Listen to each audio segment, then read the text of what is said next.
¿Qué tal? ¿Cómo están? Bienvenidos a un nuevo capítulo de PTT, P-Tech Talk. Ya está con nosotros Iván Silich desde Aventura, Florida, Estados Unidos. ¿Cómo estás, Iván? Hola Cristian, muy bien, ¿cómo estás tú? Bien, todo bien, contento por supuesto después de compartir contigo, con nuestros amigos que nos están viendo a través de nuestro canal en YouTube y también a través de las pantallas de UCB Televisión para poder efectivamente, como lo hemos hecho ya prácticamente, ya llevamos casi más de un año, más de un año, Así bastante, es. hartos capítulos y un evento por supuesto con el cual hemos estado compartiendo en persona con ustedes. Y hoy día, parte de ese evento, también ese día nos acompañó un gran amigo, me voy a atrever a nombrarlo así, porque hemos querido invitar para este capítulo al senador Kenneth Pugh, quien ya está con nosotros. Senador, ¿cómo le va? Bienvenido. Muy bien, qué bueno poder estar reunido especialmente a través de la señal de UCB Televisión, un canal de la región que yo represento, Valparaíso, el primer canal de tener señal de televisión en Chile. Exactamente. Oiga, ¿lo vemos bien? Sí, siempre bien. Qué bueno, qué bueno. Lo quisimos invitar porque después de que hicimos el evento acá en Santiago, por supuesto, y que difundimos también a través de las pantallas de UCB Televisión, queríamos conocer un poco los detalles de cómo se gestó la ley de ciberseguridad en Chile. También, por supuesto, está Iván. Aprovecho ahí la oportunidad para que se saluden entre los dos. Yo sé que están unidos por la distancia. Hola Sí, bueno, senador, un ¿cómo saludo. está? Igual, muchas gracias, Iván, por estar presente en este panel. PIC Chile tiene una relevancia importantísima en el tema que vamos a hablar. A Cristian agradecerle siempre sus gestiones, su oficio, es un gran comunicador. Y Muchas el mensaje gracias. que tenemos que comunicar es siempre complejo, o sea, ¿de qué estamos hablando? Si esto no es ciencia ficción ni una película de Netflix, esta es la realidad, lo que nos pasa todos los días, en que nuestra vida en el ciberespacio, nuestros datos, nuestros procesos de los cuales dependemos, servicios críticos, pueden ser atacados, destruidos, nuestra reputación dañada Correcto. y crímenes cometidos sin que veamos incluso al agresor. Entonces es un tema real de hoy que nos tiene que convocar. Sí, Iván, ¿quieres partir tú con la primera pregunta? Te cedo el honor, por supuesto. Bueno, puedo partir yo. Lo primero que nos gustaría saber es cómo se gestó esta idea de crear un marco jurídico, una ley específicamente sobre ciberseguridad. Bueno, esta es una historia no larga, pero sí que se da cuando ingreso al Senado, fue un 11 de marzo del 2018, donde la primera pregunta que hice a los sistemas de consulta de la Biblioteca del Congreso si había alguna ley que hablara de ciberseguridad. ¿Y por qué Wow, para mí esto es algo relevante? Estamos viviendo una transformación digital muy grande y correcto. resulta que no había ninguna ley, nada que hablara de ciberseguridad. Entonces lo primero que hice fue con un grupo de senadores de la Comisión de Defensa proponer a octubre, Mes Nacional de la Ciberseguridad. Me acuerdo en esa época estaba el presidente Piñera, hoy ya fallecido, y él le llamaba la atención, pero ¿cómo un mes? Con un día basta. No le dije si necesitamos cambiar la cultura.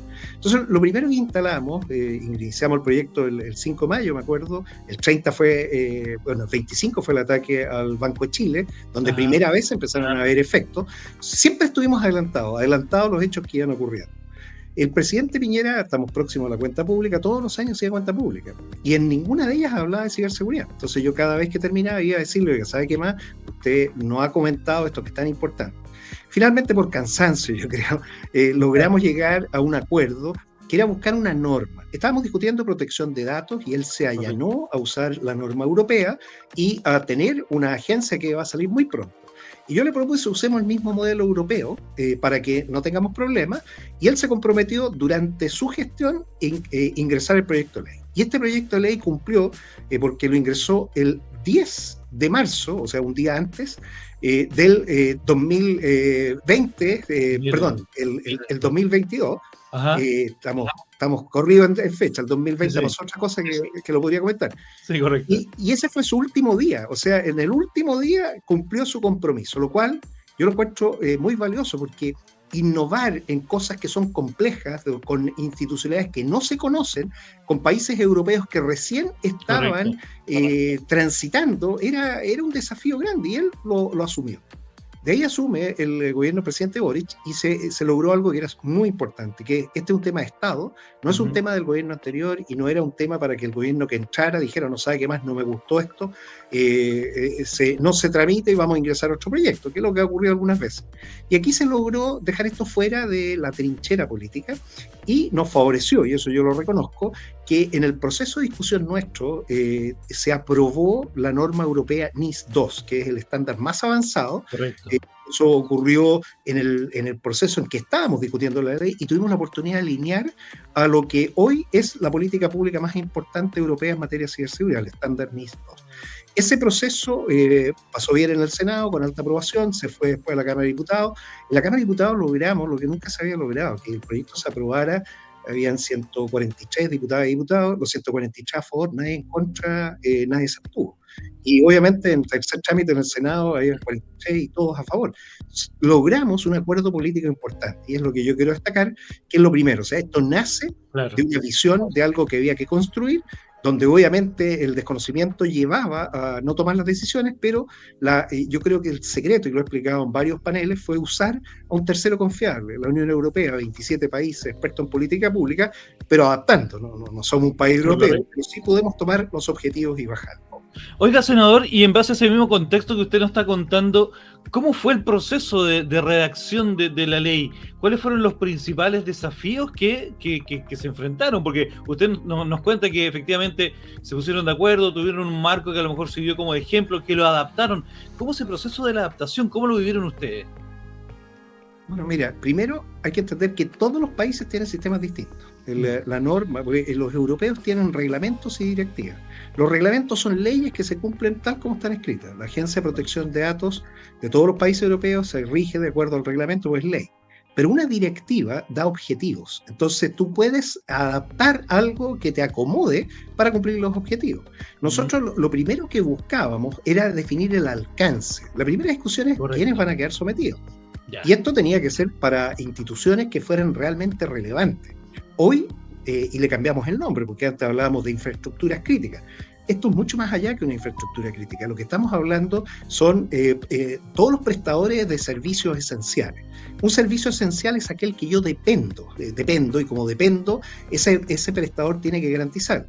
Y dentro de ese grupo de los prestadores de servicios esenciales, los operadores de importancia vital, donde ya es crítico, o sea, ahí lo que llegue a ocurrir genera problemas. Entonces, esta primera discusión fue muy buena para empezar a rayar la cancha. ¿Hasta dónde? Nosotros tenemos modelos, ejemplos de países que era por facturación o por cantidad de empleados. Bueno, nosotros dijimos, mira, es muy difícil eso porque aquí estamos partiendo.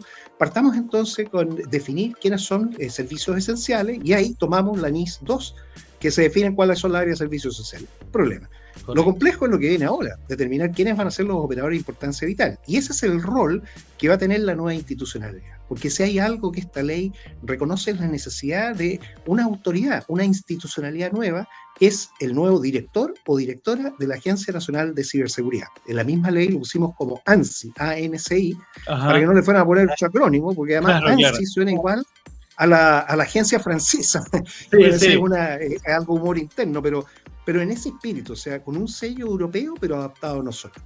Y este organismo es el que va a tener que realizar un proceso para poder determinar, dentro de los prestadores de servicio esencial, quién es el operador de importancia vital. ¿Por qué esto es importante?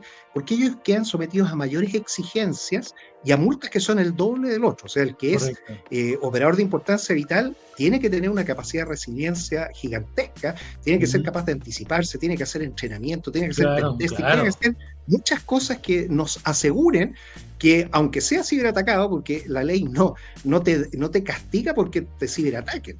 La ley lo que va a hacer es aquellos que no han cumplido con la norma, que no han hecho lo que tenían que hacer, que no han reportado a tiempo, a eso se les va a sancionar. ¿Qué no debería hacer nadie? O sea, en la práctica lo que único que se está diciendo, mire, su negocio depende de forma vital del mundo digital, de la internet, del ciberespacio. usted haga lo que tiene que hacer para que funcione bien. Si lo atacaron, bueno, y si hizo todo lo que tenía que hacer bien, no se le va a sancionar. Las sanciones vienen, el proceso sancionatorio también por lo otro. Se logró llegar a un acuerdo, y este es bien importante, para que esta agencia tenga un tratamiento distinto, porque no se quería hacerlo con un estatuto administrativo, básicamente porque las personas quedan sometidas a un grado o escalafones en que hacen que no ganen lo mismo que en el sector privado. Entonces se buscó un híbrido entre el Código del Trabajo y también el estatuto administrativo, la responsabilidad funcionaria, el secreto, para darle más flexibilidad, poder contratar a una persona que tiene competencia, o sea, sí, claro, aprendió por YouTube. Maravilloso, es el mejor. Y una persona que incluso, no sé, puede tener algún síndrome, no importa. Esa persona es la mejor, a esa se le contrata. Y no lo que el Estado exige, que es una cantidad de títulos, papeles y cosas. Entonces tiene muchas cosas modernas que nos permiten adaptarnos a la realidad que tenemos que enfrentar. O sea, ahí ustedes también consideran un poco el tema de la habilidad blanda, ¿no es cierto? Que hoy día es tan importante porque no todo está escrito. De pronto estamos conversando nosotros haciendo este programa y alguien está a lo mejor modificando algún algoritmo en alguna parte del mundo para poder, digamos, atacar o vulnerar algún sistema. Iván, no sé si tienes tú más preguntas. Sí, a ver, hay una cosa que hemos ya conversado con anterioridad y que tiene que ver con la ley de protección de datos personales que se está discutiendo. Y nos gustaría saber cuánto se tomó en cuenta al momento de redactar la que ahora ya es Ley de Ciberseguridad de Chile, cuánto se tomó en cuenta este proyecto de protección de datos personales y cuánto conversan e interactúan en el momento que ambas sean leyes, estas dos leyes. Bueno, la ley de datos personales, la última, porque tenemos muchas en Chile, lleva más de 6 años de discusión. Nosotros fuimos capaces en 18 meses sacar la ley marco ciberseguridad, un tema muchísimo más complejo, y efectivamente, como salimos antes y terminamos antes, puede que existan algunas cosas que vamos a tener que ajustar en algo que hemos llamado una ley miscelánea, ley de gobernanza o de armonización digital. Tenemos varios temas que quedaron pendientes. Si revisan ustedes la sesión cuando se aprueba finalmente, el Ejecutivo se comprometió a modificar o a agregar cosas que hoy no tenemos. Por ejemplo, necesitamos certeza jurídica en los actos digitales y eso es identidad digital robusta con segundo y terceros factores de autenticación, con interoperabilidad para que tengamos trazabilidad, saber quién, cuándo se metió e integridad de los datos encriptados. Eso no está escrito en ningún lado, pero es esencial para poder proteger los datos, porque si no yo no sé quién entró, cuándo, por qué, no sabemos si es la persona o no, si hubo suplantación de identidad, cuando tú tienes credenciales, que el nombre de una persona, el nick y una clave, algunas veces muy blanda, cualquiera puede suplantarlo. Entonces, esos elementos que son propios de un sistema robusto quedaron para la ley miscelánea. Lo que sí tuvimos el acuerdo, y eso es bien importante, que se va a resolver todos los temas digitales con un portal único. Porque ¿qué ocurre? Que como hemos salido con leyes que va cada una de forma independiente, si ocurre una vulneración, una brecha de datos, un ciberataque o algo, habría que partir reportándole a todo el mundo. Entonces, eso se simplifica con un sistema de ventanilla única para que todos estén al mismo tiempo. Los plazos, aunque uno quiera, son difíciles de homologar. Entonces venía ese problema. Y la primera norma que adoptamos en ciberseguridad ni siquiera fue una norma que ya tenía cierto sector, el sector financiero. Hay un arroz de las finanzas que a los 30 minutos tú tienes que estar reportando algo. Bueno, 30 minutos es muy poco. Nosotros dijimos 3 horas, ya, ok. Pero hay que recordar que hay... siempre en Chile existe la superintendencia o el que fiscaliza y controla, y cada uno va a tener la libertad para hacerlo, pero al menos en ciberseguridad, a las 3 horas de ocurrir un incidente en donde se ve que puede tener efecto, hay que dar la primera alerta, ¿no? No es que y puede ser incluso, mire, en realidad no estoy seguro, pero podría ser, da lo mismo. Después están las 72 horas, y las 72 horas ya es para entregar información que permita tener antecedentes, por ejemplo, los indicadores de compromiso.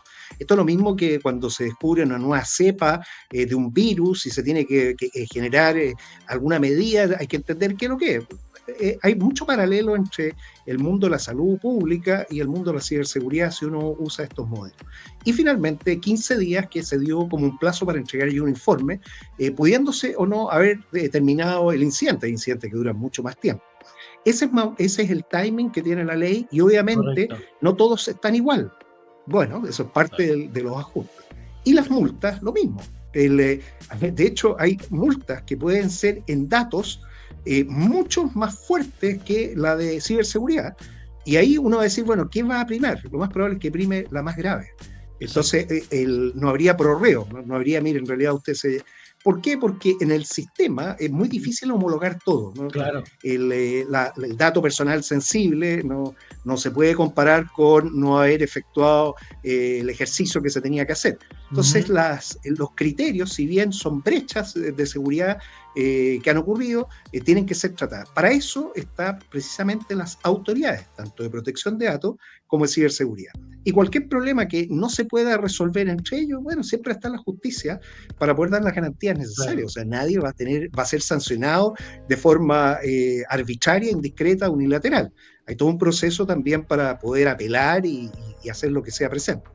Esto es nuevo, ¿eh? Nada de esto había antes. Entonces, generar un sistema así, se han tomado las mayores precauciones. Datos, estamos esperando resolver, tenemos que citar una comisión mixta, yo también integro esa comisión mixta entre senadores y diputados.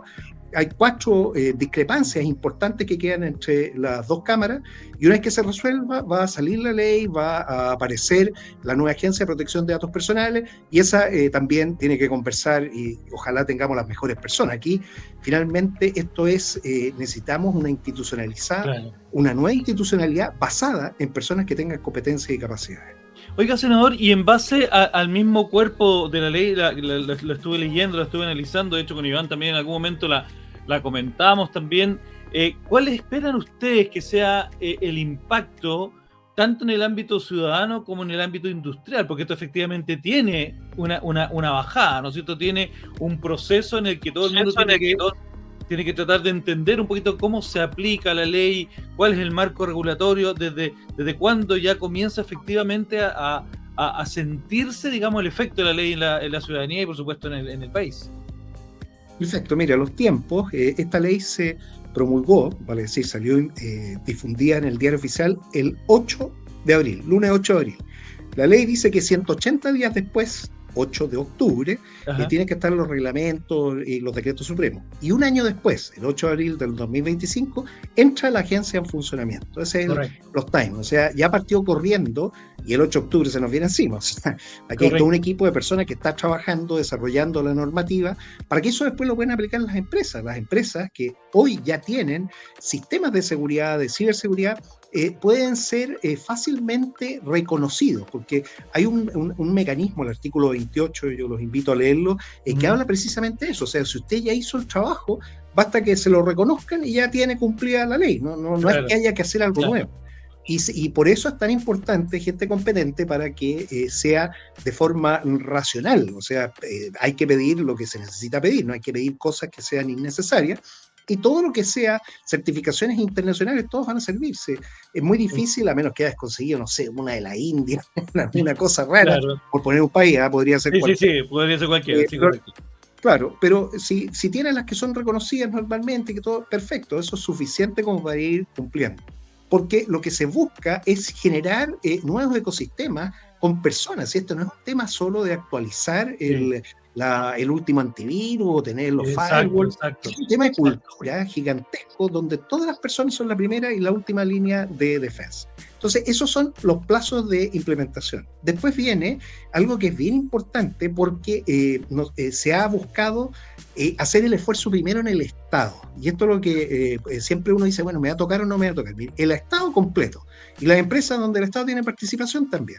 Porque el Estado tiene que ser el primero en dar el ejemplo. O sea, mire, esto hay que enfrentarlo y nosotros tenemos que entrenarlo y tenemos que hacerlo. Y el Estado incluso se abrió, y esto es bien interesante, todo lo que es el reporte responsable de vulnerabilidades a sistemas del Estado. O sea, es pen testing sin consentimiento, dentro de ciertos límites. Hay un artículo, el último, 55, que define en qué condiciones alguien que encontró una falla en un sistema sin haber hecho cosas excesivas o que no están autorizadas, puede reportarlo sin ser considerado un delincuente. Entonces se genera una eximente penal para la ley de delitos informáticos, que la tenemos actualizada al convenio de Budapest.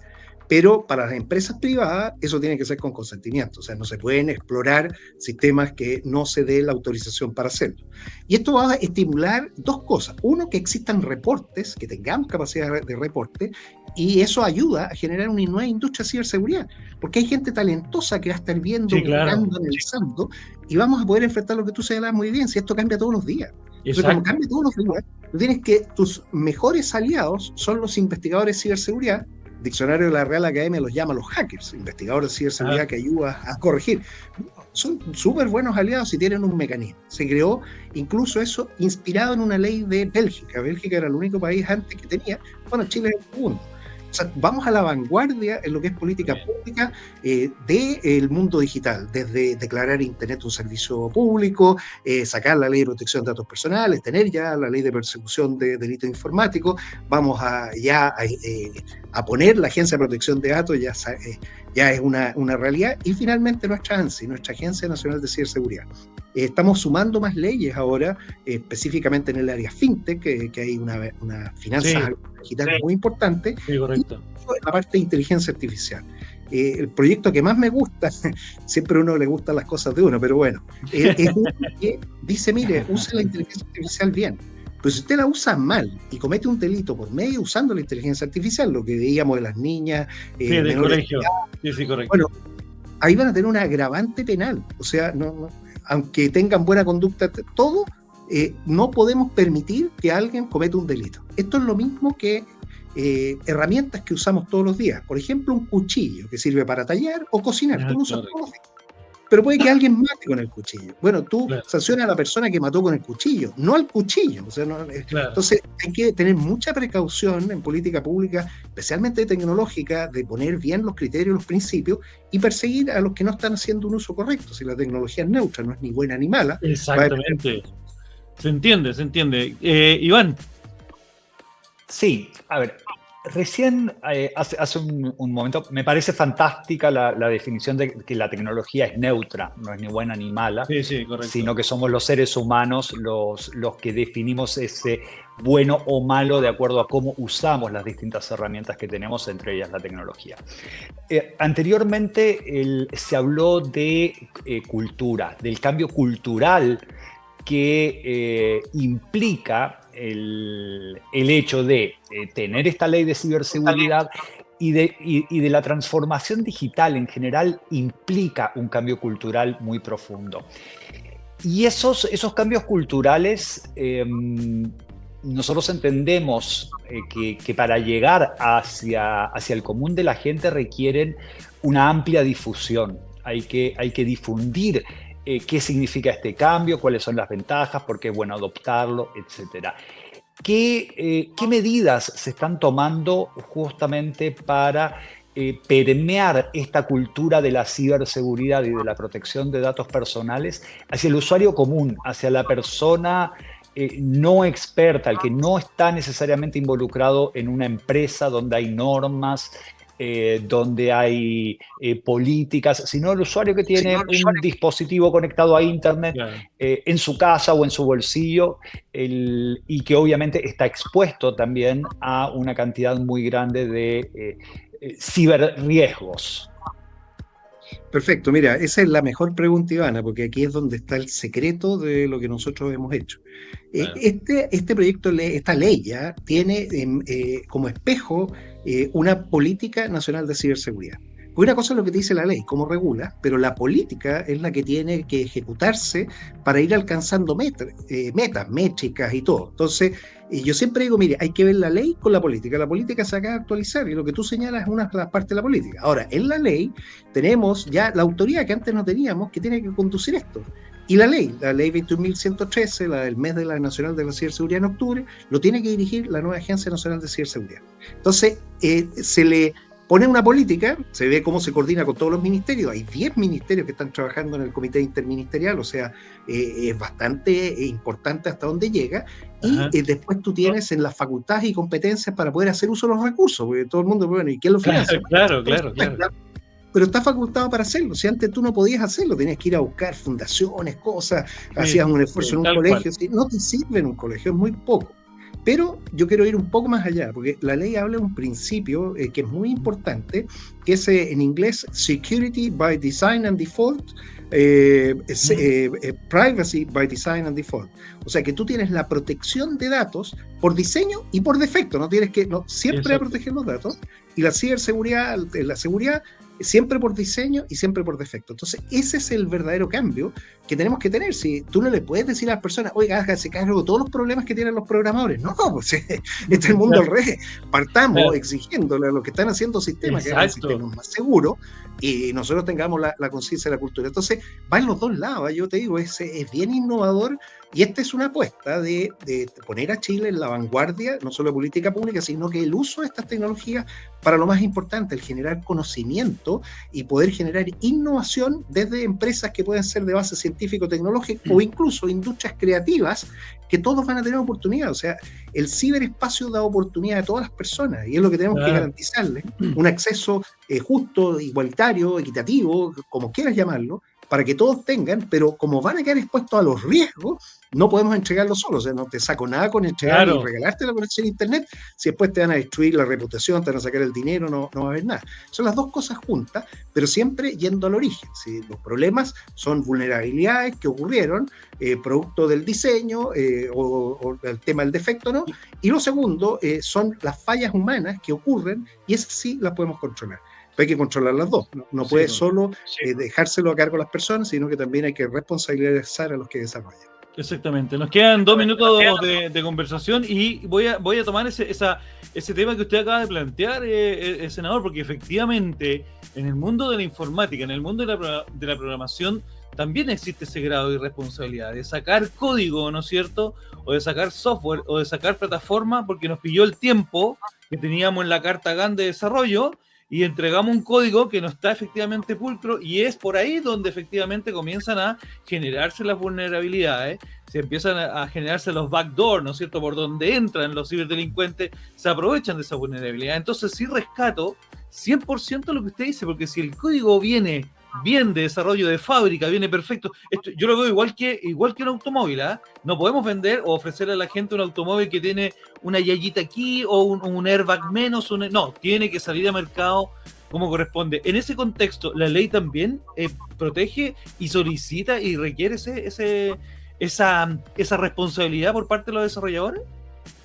Lo pone como un principio, y eso es lo más importante cuando tú tienes una ley, un principio, porque eso ilumina muchas cosas. Tenemos que entender que estamos, si hacemos un paralelo, me gustó el paralelo con el auto, estamos en el momento que nos bajamos del caballo y nos subimos por primera vez a un automóvil. Exacto. No hay semáforo, no hay cinturón de seguridad, no hay letreros, máxima velocidad, no hay policía. O sea, pueden chocar dos vehículos y el juez no va a saber qué tiene que hacer. Uno podría estar incluso tomado con alcohol y el juez puede que diga, mire, usted no se preocupe, como no está consciente de la casa. Claro. Esa es nuestra realidad.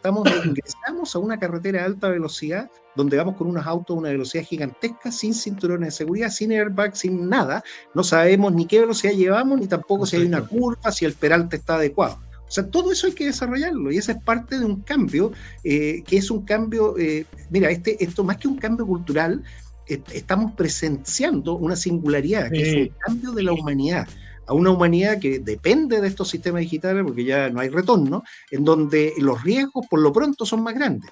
Y es donde uno tiene que decir, bueno, anticipémoslo a los riesgos, mapeémoslos, veamos cómo los mitigamos y vamos desarrollando cada vez sistemas más seguros, que es exactamente el sistema del vehículo. El vehículo, el invento más importante fue el cinturón de seguridad, salvó una cantidad de vidas gigantesca. Entonces mi pregunta es, ¿cuál es el cinturón de seguridad en Internet, en el ciberespacio? Van a aparecer, por lo pronto, las cosas básicas, sencillas, y siempre volvemos a lo mismo, buena identidad digital para saber quién realmente se metió, si está autorizado o no, siempre la trazabilidad, dónde puede estar, qué puede hacer, siempre la encriptación, uno de los temas, solo para terminar, estamos también llegando al umbral en donde la computación cuántica puede romper sistemas basados en criptografía, que los números que se usaron son pseudo-aleatorios, porque puede encontrar finalmente el patrón, bueno, como era pseudo-aleatorio, lo puede romper. Entonces ya estamos hablando de que tenemos que reforzar reforzar nuestros sistemas con criptografía postcuántica, números aleatorios realmente generados con certificados, y así por lo menos resistir este embate. Exacto. Y eso es ahora, porque lo que va a venir después no sabemos. Todo eso es parte de un proceso de desarrollo de conocimiento. Necesitamos soberanía digital. Sí. Chile tiene que tener independencia digital. Tenemos que tener esos elementos, y eso reside en el talento y en la infraestructura. Sí. Infraestructura cada vez tenemos más, lo que nos queda y nos falta mucho talento. Ahí hay que intervenir, y especialmente, y lo último, la brecha de género de mujeres en tecnología digital y ciberseguridad son menos un 15%, menos un 12%, pudiendo tener más del 50%. Ellas fueron las primeras programadoras, fuimos a la luna, el 100% eran mujeres. Hoy en día los números se dieron vuelta. Tenemos que entender ese fenómeno y corregirlo. Sí, correcto. Iván, no sé si tienes tú algunas palabritas ya al cierre, se nos pasó el tiempo volando. Este es un tema apasionante. Sí, me quedo... Es apasionante, sí. Me quedo con el concepto del cambio de era.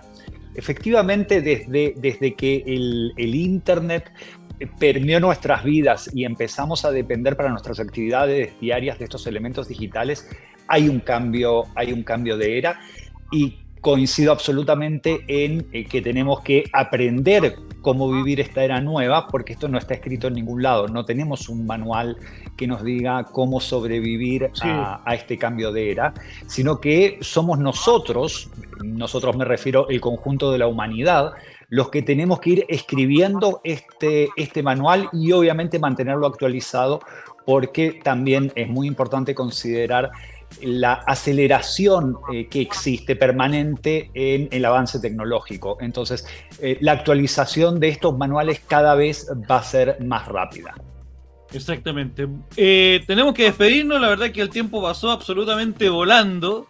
Es muy entretenido, y lo conversábamos con Iván en algún capítulo anterior, que no sé si ocupar la palabra bonita, pero sí que interesante la etapa que estamos viviendo, porque estamos siendo testigos de la historia y del desarrollo digital del ser humano, y por eso que es importante conversar, por supuesto, con autoridades como usted, senador, que formaron parte, ¿no es cierto?, esta es una etapa histórica, la primera ley, ¿no es cierto?, no solamente en Chile, sino en América Latina, que genera un marco en el contexto de la ciberseguridad. Estimado senador, muchísimas gracias por estar con nosotros. Las puertas están abiertas. No creo que sea la última vez que lo molestemos, ¿ah? Muchas gracias, Cristian. Lo mismo, Iván, lo felicito por lo que están haciendo, porque esto es difusión. Tenemos que llegar y explicar en sencillo, y yo voy a estar siempre disponible para poder cooperar en esto, que es la tarea más esencial. Nuestra labor legislativa tiene que ir con comunicación y comunicación estratégica, pero también en forma simple para poder salir adelante. Muchas gracias por la invitación. Exactamente. Quédese ahí, senador Iván. ¿Algunas palabras al cierre? Solamente agradecerle al senador por haber participado y ayudarnos en esta tarea de difusión. Exactamente. Y ustedes que nos están viendo, los dejamos cordialmente invitados entonces que nos sigan en nuestro canal de YouTube, @PitChile, y por supuesto también a través de las pantallas de UCB Televisión. Les mandamos un fuerte abrazo. Gracias nuevamente, senador. Gracias nuevamente, Iván. Nos reencontramos en una próxima oportunidad en un nuevo capítulo de PitTech Talk, conversaciones de tecnología acá en el canal de PitChile. Un abrazo a la distancia. Que estén muy bien. Cuídense. Gracias.